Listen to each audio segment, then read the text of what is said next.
오늘의 성경 말씀은 빌립보서 1장 22절에 30절 말씀 보도록 하겠습니다. 한 절씩 교독하겠습니다. 그러나 만일 육신으로 사는 이것이 내 일의 열매일진데 무엇을 택해야 하는지 나는 알지 못하노라. 내가 그 둘 사이에 끼었으니 차라리 세상을 떠나서 그리스도와 함께 있는 것이 훨씬 더 좋은 일이라 그렇게 하고 싶으나 내가 육신으로 있는 것이 너희를 위하여 더 유익하리라.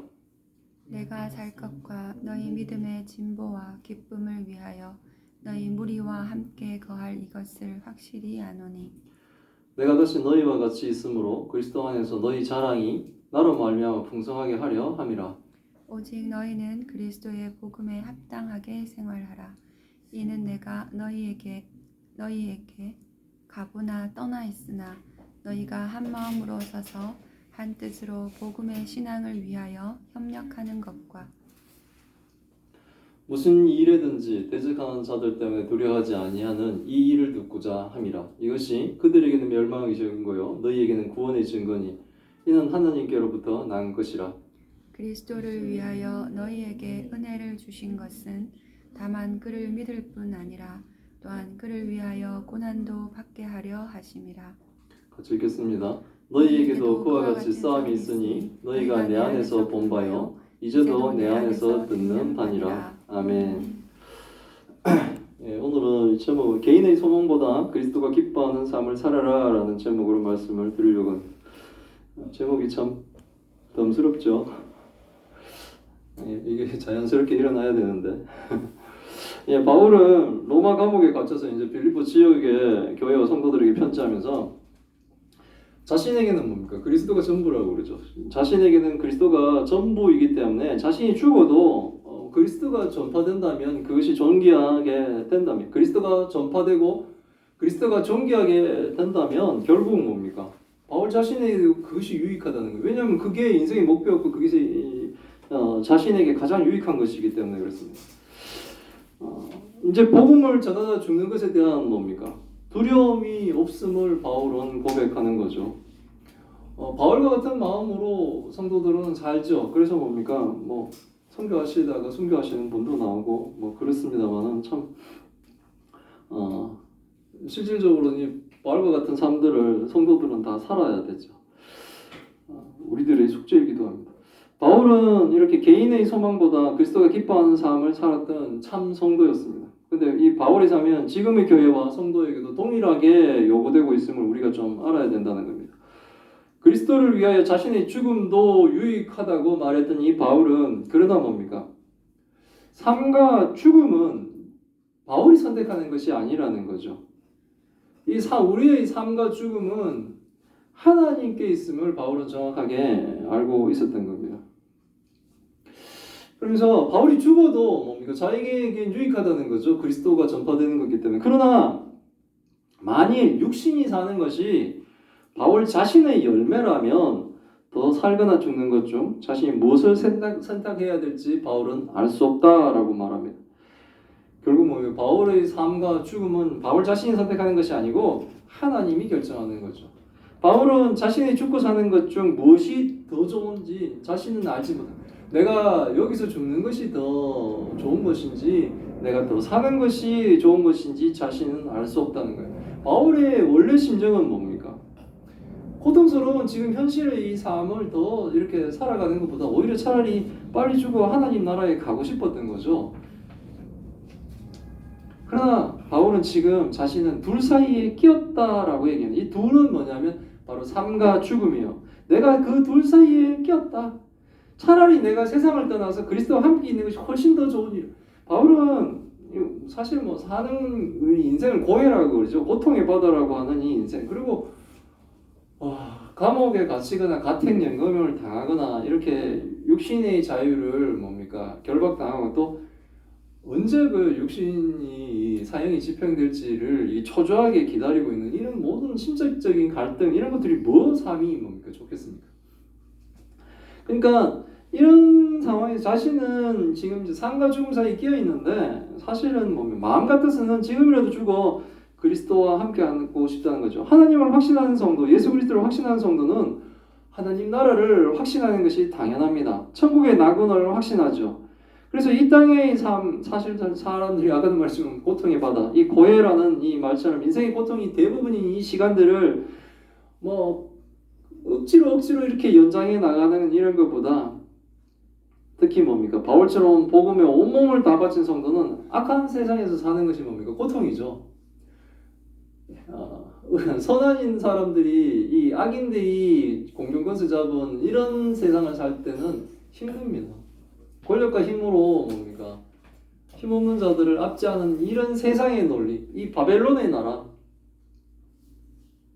이런 나라, 세상 나라에서 성도들이 살아가는 것은 사실 힘들죠.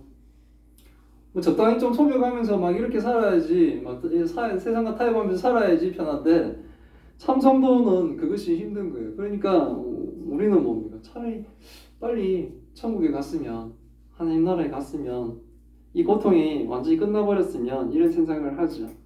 그래 차라리 빨리 죽어 하나님 나라에서 예수님과 영원히 살고 싶다라는 이런 소망을 지금 바울도 얘기하는 겁니다. 그러나 이런 삶과 죽으면 우리가 선택하는 것이 아니라는 거예요. 괴롭다고 우리의 죽음을 우리가 선택해서는 안 된다는 겁니다. 바울은 비록 차라리 죽는 것이 더 좋겠다고 생각하지만 내가 육신으로 있는 것이 너희를 위하여 더 유익하리라. 자신이 육신으로 있는 것이 살아있는 것이 자신이 살아있는 것이 빌립보 교회와 성도들에겐 더 유익함을 바울은 알고 있다는 거예요. 이건 개인의 유익 때문이 아니죠. 바울의 유익 때문에 내가 더 살아야겠다는 것이 아니라 빌립보 교인들의 영적인 성장에 바울이 살아있음이 더 유익할 것이다 라고 지금 바울은 얘기하는 겁니다. 지금 바울이 편지로 빌립보 교인을 섬기듯이 바울은 뭡니까? 계속 살아서 영적 가르침을 주면 그 영적 가르침을 받는 성도들에게는 뭡니까? 유익한 거죠. 바울만큼 하나님의 뜻을 잘 아는 사람이 없었으니 그 바울이 전하는 그 하나님의 말씀이 그대로 뭡니까? 이렇게 전달된다면 뭐 이건지 저건지 헷갈리는 성도들에게는 뭡니까? 분명한 것이 더 가르쳐지니까 얼마나 좋겠습니까? 그 유익이죠.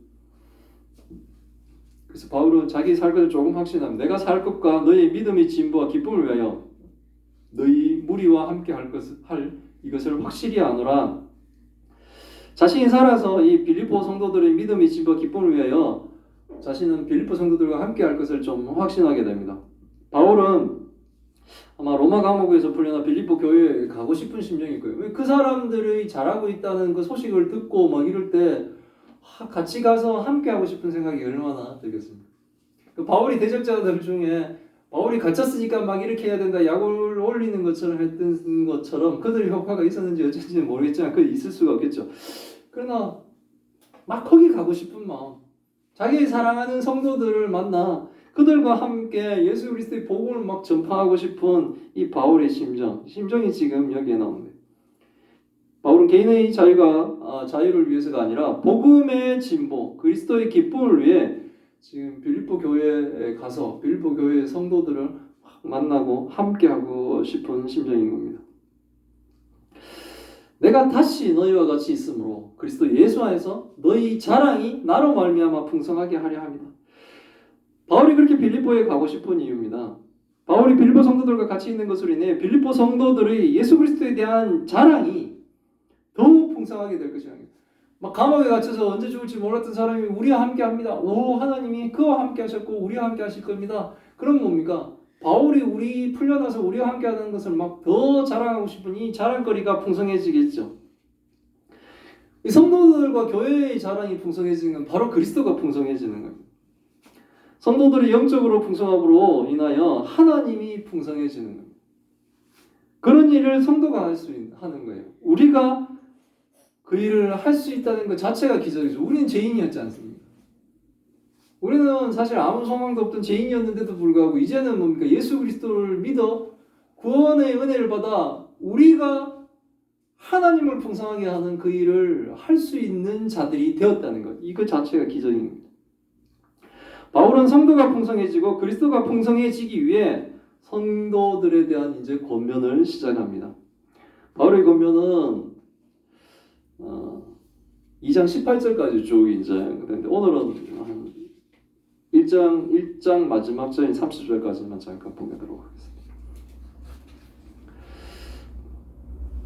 바울은 먼저 성도들이 그리스도의 복음에 합당하게 생활하라 라는 권면을 합니다. 오직 너희는 그리스도의 복음에 합당하게 생활하라. 이는 내가 너희에게 가보나 떠나 있으나 너희가 한 마음으로 서서 한 뜻으로 복음의 신앙을 위하여 협력하는 것과, 복음에 합당하게 성도들이 생활을 해야 되는 이유는 우리가 한 마음으로 서서 한 뜻으로 복음의 신앙을 위하여 협력하기 위해서 그렇습니다. 교회 공동체를 이루어가는 거죠. 이것은 바울이 빌립보 성도들에게 가서 같이 하나 아니면 떨어져 있거나 그 상관없이 성도는 뭡니까? 복음에 합당한 생활을 함으로써 모두가 공통적인 목표를 향해 나가는 거예요. 한 뜻으로. 복음의 신앙을 위해 협력이 되는 거예요. 그래서 교회 공동체를 이루게 되는 거죠. 저희 교회에 보면 물질로 도와주시는 분들과 교회가 있습니다. 보통 개척을 하면 초창기에 이렇게 후원을 하시다가 보통 이제 이렇게 목돈으로 이제 후원들을 해주시고 이러다가 정기적으로 해주시는 분들도 보통 한 3년 정도 지나고 이러면 보통 끊어져요. 근데 지금까지도 우리 동기 목사님이 개인적으로 해주신 분도 있고, 또 동기 목사님 부임한 교회를 통해 후원해 주시는 분도 있고, 또 감동적인 건 제가 얼굴도 보지 못했는데 동기 목사님한테 좀 도울 교회가 없습니까? 라고 물어보셔서 우리 교회를 소개했는데 그 권사님이 저도 통화도 안 해봤습니다. 얼굴도 모르고. 제쯤에 통장에 그분이 왔길래 이렇게 누군가를 찾으려고 이제 페이스북이나 이런 SNS에 쭉 이분 아시는 분 있습니까? 하고 올리니까 한 동기 목사님이 우리 교회 권사님입니다. 이렇게 톡이 와서 그분이 이 목사님을 통해서 소개 받으셨구나라는 생각을 하는데 계속 이렇게 후원을 보내주시는 권사님도 계시는 거예요. 인간적인 칭찬을 그분이 직접적으로 한 번도 들은 적이 없겠죠. 우리 교회를 떠오시는데 이렇게 여러 분들이 또 교회가 저희 교회를 후원해 주는 이유도 바로 뭡니까? 그리스도의 복음이 전파되고 하나님 나라가 확장되기를 원하시는 마음, 이런 같은 마음과 뜻으로 복음의 신앙을 위하여 협력하며 살고 있는 거예요. 같이 성경 공부하시는 목사님, 그 교회도 개척교육이 힘든데 우리 교회도 힘들다고 크리스마스 이렇게 헌금 받은 거 일부를 또 저한테 주시고 읽어보면 대단히 감동이죠. 그래서 우리 교회 멈추지 말고 좀 이렇게 흘러나갔으면 좋겠다라는 생각을 좀 많이 하고, 우리도 그런 교회가 되고 싶다 이런 생각도 좀 많이 합니다. 이 복음의 합당 생활을 지금도 교회는 하고 있어요. 성도들은 하고 계시다는 거죠. 이 바울의 권면을 충실히 지금도 수행하고 사시는 거예요. 참성도 참교회는 지금도 열심히 뭡니까? 우리 강변으로 이렇게 나가면 타교에서는 보니까 이제 코로나 때문에 그것도 안 되니까 그냥 교회 오라는 얘기도 안 하고 교회 그 찍힌 그것만 이렇게 주면서 계란을 주면서 이렇게 전도를 계속 하고 계시고 이렇게 하잖아요. 마스크도 아니다. 예. 그렇게 하시고 있는 거예요. 코로나 이 확산의 꼭 그 집단 발병의 감염의 원인을 교회가 사실은 좀 제공했던 교회도 있죠. 그런 것 때문에 세상 사람들은 아주 신랄하게 우리를 비난합니다. 거기에 우리가 변명하고 이런 게 아니라 그냥 비난은 받고 우리는 또 뭡니까? 우리의 나름대로 할 것을 또 하고 이렇게 살아가는 겁니다. 바울은 빌립보 교회가 복음에 합당한 생활을 하며 자신들이 그들과 함께 있든지 떨어져 있든지 모두가 같은 마음 같은 뜻으로 복음의 신앙을 위한 일을 하기를 원했던 겁니다. 이건 하나님이 그렇게 원하시는 거예요. 바울이 우리에게 빌립보서를 통해 이렇게 전달을 해주는 거죠. 그리고 복음을 전파하는 성도들을 대적하는 자들이 무슨 일을 하더라도 성도들이 두려워하지 않는다는 소식을 듣기를 원했던 거예요. 성도들이 대적자들이 약행에도 불구하고 두려워하지 않는 것이 바로 뭡니까? 대적자들에게는 멸망의 증거라는 겁니다. 그리고 고난 가운데서도 복음에 합당한 삶을 사는 사람들에게는 그것이 바로 뭡니까? 구원의 증거라는 거예요. 구원의 증거라고 말할 수 있는 이유는 구원은 하나님께로부터 난 것이기 때문에 가능한 겁니다. 그러니 두려움 없이 하나님을 일을 한다는 것, 그것 자체가 바로 뭡니까? 구원의 증거라는 거예요. 환경적으로는 두려운 일이죠. 대적자들은 더욱더 우리가 뭡니까? 복음을 전하는 일을 방해하려고 하고 그것을 힘들게 하고 우리를 뭡니까? 제한시키려고 하죠. 자꾸. 세상 왕들은 그렇습니다. 지금까지 그래왔습니다. 그럼에도 불구하고 복음은 전파되어 왔습니다. 그 두려움이 있으면 뭡니까? 못하죠.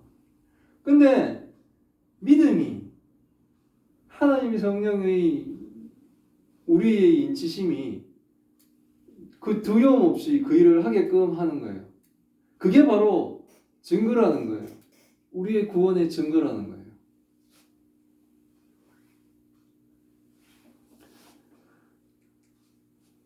그리스도를 위하여 너희에게 은혜를 주신 것은 다만 그를 믿을 뿐 아니라 또한 그를 위하여 고난을 받게 하려 하십니다. 우리가 성도가 되고 교회를 이루고 하나님의 일을 한다는 것은 하나님이 주신 구원의 은혜입니다.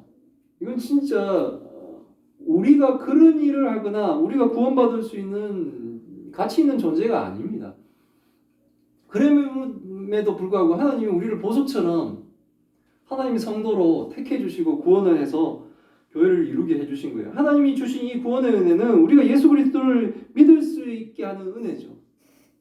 우리 상식으로는 도저히 죽은 사람이 살아났다는 것이 믿어지지가 않습니다.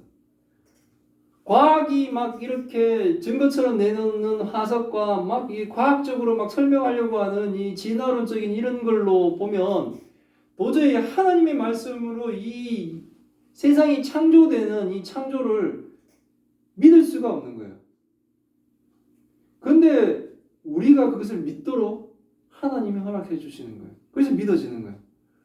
막상 믿어보니까 저도 화학의 기초과학을 공부했는 사람인데 옛날에 그렇게 뭡니까 소설 같은 창조론이 이젠 진화론이 창조론 같은 거예요. 진화론의 모순이 너무 많은 거예요. 이거는 창조주가 창조하지 않으면 이루어질 수가 없는 거예요. 그런 것들이 믿어지는 것이 은혜입니다. 그래서 예수 그리스도가 십자가에 죽으시고 3일 만에 부활하신 이 사실이 전혀 의심이 없이 믿어지는 거예요. 죽은 사람이 살아나서 우리의 죄를 다 감당하셨다라는 이런 것들, 이런 사실들이 전혀 뭡니까? 이제는 의심이 되지 않습니다. 그렇게 해야만이 했다는 당연한, 그렇지 않으면 우리는 구원받을 수 없었다라는 이 당연한 사랑, 하나님의 사랑만을 확인하게 되는 겁니다. 그러니 그게 바로 은혜죠. 하나님이 이렇게 죄인이 우리들로 하여금 그리스도를 믿는 구원의 은혜를 주신과 동시에 또한 뭡니까? 정말 예수 그리스도를 믿는 성도라면 그리스도를 위하여 고난도 받아야 한다라고 하나님 말씀하시는 거예요. 그러니까 예수 그리스도를 믿으면 평평대로의 삶이 되는 것이 아니라 예수 그리스도를 믿는 것 때문에 받는 고난이 반드시 와야 되는 거예요. 내가 예수 그리스도를 믿는데 내가 성도로 살기 때문에 받는 이 고난이 반드시 있어야 됩니다. 성도가 아니었다면, 내가 예수를 믿지 않았다면 겪지 않아야 될 고난이 우리에게 와야지만이 진짜 믿는 사람인 거예요.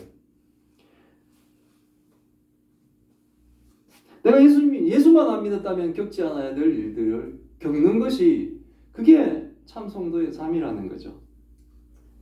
이런 고난이 없다면 내가 뭐 예수 믿는데도 옛날 믿을 때나 안 믿을 때나 똑같이 아무 고민이 없어요. 아무 고난이 없어요. 그렇다면 우린 오히려 고민을 해야 돼요. 예수 그리스도를 믿지 않았다면 받지 않을 고난을 바울이 지금 받고 있는 것처럼 이렇게 고난이 우리에게도 있어야 되는데 없다는 것은 내가 뭡니까? 예수를 믿으나 안 믿으나 타협하면서 하는 거예요. 뭐 적당히 속이고 적당히 거짓말하고 적당히 약간 저 불신자들의 양심과 같은 그 수준으로만 살아가는 거죠. 뭐 주일 예배도 이렇게 보면 적당히 뭐 갔다 안 왔다 이렇게 왔다 갔다 하기도 하고 모든 것들이 이쪽 발도 걸치고 저쪽 발도 걸치고 그래야 하는 거예요. 일본 사람들이 선진국 중에서는 가장 복음화가 낮다 그러는데 저는 뭐 동교목사님들도 두 분 이렇게 지금 가 있는데 그 특징적인 게 보면 이렇게 예수 그리스도를 제사하면은 예 하고 쉽게 받아주는 거예요. 우리처럼 막 이게 막 하고 막 이러는 게 아니라 쓱 받아주는데 문제는 뭐냐면 여러 가지 수많은 신 중에 한 분으로 받아줘. 그러니까 여기도 걸고 보험 걸어놓듯이 그렇게 하는 거예요. 그게 더 문제가 되는 거예요. 예수 믿는 성도라면 확실하게 예수를 믿어야 됩니다. 하나님을 믿어야 됩니다. 그런데 그렇지 않고 믿는다면서도 여기도 찔끔 저기도 찔끔 세상을 계속 타협하면서 적당히 뭐 뒤로 물러나고 거짓말하고 같이 속이고 같이 어울리고 같이 나쁜 짓도 좀 하다가 또 어떨 때는 뭡니까?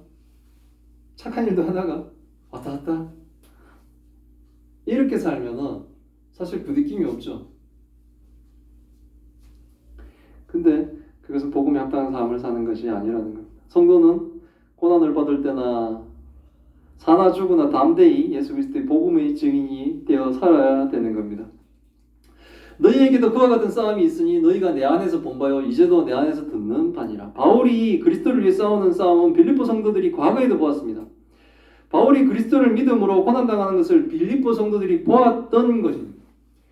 15년에 바울이 빌립보에 가서 교회를 세울 때 바울이 예수 그리스도를 믿는 것 때문에 예수 그리스도를 통해 능력을 발휘한 것 때문에 바울이 받는 고난을 빌립보 사람들이 다 봤어요. 이건 신자나 불신자나 봤던 거예요. 바울이 빌립보에 갔을 때 어떤 여종이 귀신 들려서 점을 쳐주고 있는데 불쌍한 거예요. 불쌍해서 예수 그리스도의 이름으로 그 귀신을 쫓아보냅니다. 근데 여종에게서 귀신이 나가보니까 여종이 더 이상 점을 못 치니까 그 여종의 주인이 바울을 고발합니다. 바울을 고발해서 사람들이 그러면서 여종에게 귀신을 쫓아내줬다라는 걸 고발한 것이 아니라 바울이 로마 사람인 자신들이 이거 굉장한 그거죠. 감히 로마 사람을 대적해 이런 개념입니다. 로마 사람인 자신들이 받아들일 수 없는 것을 전한다. 뭐 십자가에 죽으신 예수 그리스도께서 죽으시고 부활하시고 이런 죽은 자가 다시 살아났다라든지 이런 것들. 그 예수 그리스도를 믿으면 우리가 구원받는다라는 이런 로마 사람이 받아들일 수 없는 것들을 허탄한 것들을 전한다라고 고발합니다. 이 거짓 고발의 관리들이 뭡니까? 바울과 실라 그 일행들을 잡아다가 매질을 하죠. 매질을 심하게 했다고 성경이 기록하고 있어요. 그리고 뭡니까? 감옥에 가두어 버리는 거예요. 그날 밤 바울과 실라가 감옥 안에 찬송하니까 지진이 나버렸어요. 지진이 나가지고 막 옥문이 이렇게 열리니까 간수가 볼 때 뭡니까? 죄수들이 도망갔다 생각해서 자기가 그 책임을 질 걸 두려워해서 자살하려고 하는데 바울과 실라가 아니 우리 도망 안 갔다라고. 그러니까 이렇게 정직한 사람이었습니까? 예수 믿는 것 때문에 고난받는데 옥문이 열려 도망갈 기회가 있음에도 불구하고 도망가지 않는 이런 사람들. 억울하게 감옥에 들어왔음에도 불구하고 도망가지 않는 이 사람. 이 사람들 때문에 이 간수가 뭡니까? 간수의 집안이 회심하는 구원받은 놀라운 역사들이 일어나며 빌립보의 교회들이 쓰는 거예요. 그러니까 되게 뭡니까? 바울의 고난들을 이 사람들이 받는 거예요. 그때 되게 유명한 말이에요. 사도행전 16장 31절인데 바울이 유명한 말이 간수와 간수의 가족들을 복음시킬 때 주 예수 그리스도를 믿어라. 그리하면 너와 내 집이 구원을 받는다. 이 구절은 제가 개인적으로 너무 좋아하는 거죠. 왜냐하면 저희 부부가 이 믿음의 첫 대예요. 양쪽 집안에. 양쪽 집안이 아무도 믿지 않을 때 우리 두 사람이 믿기 시작해. 이 구절을 외우면서 주 예수 그리스도를 믿는 그리하면 너와 너 집안이 구원받는다. 이 구절을 붙들고 우리 가족들에 대한 구원을 하나님께 매일 기도하고 있습니다. 지금도 하고 있습니다. 하나님은 응답해 주셨어요. 그래서 저희 어머니 믿으시고 돌아가시고 아버지도 믿으시고 그리고 누나도 지금 믿고 있고 그리고 장모님 믿으시고 처제도 지금 교회 다니고 있어. 아직 몇몇 분이 남아서 이 기도는 뭐 계속되고 있습니다. 본문으로 다시 돌아오면 빌립보 성도들은 바울이 그리스도 때문에 받는 고난을 보았고 바울을 고난을 통해 이 뭡니까? 복음이 전파되었고 또한 빌립보 교회가 세워짐을 경험했습니다. 그리고 지금 바울이 빌립보 교회에 편지할 당시에도 바울도 지금 그리스도를 위해 뭡니까? 싸움을 하고 있습니다. 감옥에 갇혔어도 복음을 로마의 법정을 통해 뭡니까? 세계로 전파하고 있습니다. 바울의 이런 싸움을 계속하고 있다는 소식을 빌립보 성도들이 듣습니다. 편지를 통해서도. 그리고 빌립보 성도들도 바울과 같은 싸움을 뭡니까? 계속하고 있죠. 이 싸움은 뭡니까? 현재 오늘날의 뭡니까? 교회 성도들도 이 싸움을 하고 있습니다. 이것이 바로 뭡니까? 개인의 소망보다 그리스도가 기뻐하는 삶을 살아가고 있는 거예요. 이것이 복음에 합당한 삶을 살아가고 있는 거예요. 참교회 참성도는 복음에 합당한 삶을 사는 것이 정상적이라는 겁니다. 이게 예배 첫 번째 이 제목을 받을 때 부담이 아니라 이게 지금 우리가 살고 있는 삶이라는 거예요. 우리 성도의 평범한 삶이 이렇다는 거예요. 복음에 합당한 삶을 살고 있는 거. 우리 예수사랑교회와 성도들이 그리스도가 기뻐하시는 이 복음에 합당한 삶을 사는 행복한 교회와 성도가 되기를 소망합니다. 기도하겠습니다. 살아계신 하나님 감사합니다. 오늘의 말씀을 통해 하나님의 뜻을 알게 하시니 감사드립니다. 바울이 삶과 죽음의 사이에 끼어 차라리 세상을 떠나서 그리스도와 함께 있는 것이 훨씬 더 좋은 일이라고 고백할 만큼 성도가 세상을 사는 일이 넉넉하지 않음을 고백합니다.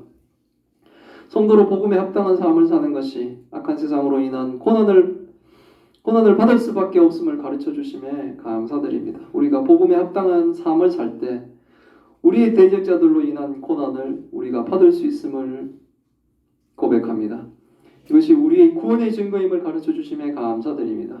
우리 개인의 소망보다 그리스도가 기뻐하는 삶을 살게 하여 주옵소서. 우리가 한마음 한뜻으로 그리스도를 향한 마음이 되게 하옵시고 복음의 신앙을 위하여 협력하게 하여 주옵소서. 하나님의 말씀을 통해 우리의 믿음의 진보와 기쁨이 일어나게 하옵시고 우리에게 믿음을 허락하셔서 두려워하지 말고 담대히 주의 길을 따라 살게 하옵소서. 바울이 싸운 싸움, 빌립보 성도들이 함께했던 그 싸움을 우리도 하고 있음을 알게 하옵시고 이것이 우리의 구원의 증거임을 알고 기뻐하게 하옵소서. 우리의 삶으로 그리스도가 풍성하게 되기를 소망합니다. 하나님, 우리가 하나님의 기쁨과 찬송이 되게 주님 도와주옵소서.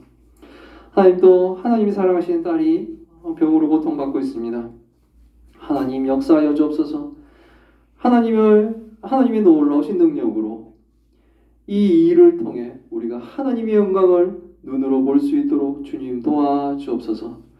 또 사랑하는 성도 손수술한 것이 실밥을 뽑았습니다. 하나님 마지막으로 깨끗하게 다 나아 예전의 손보다 더욱더 건강한 손 될 수 있도록 주님 도와주옵소서.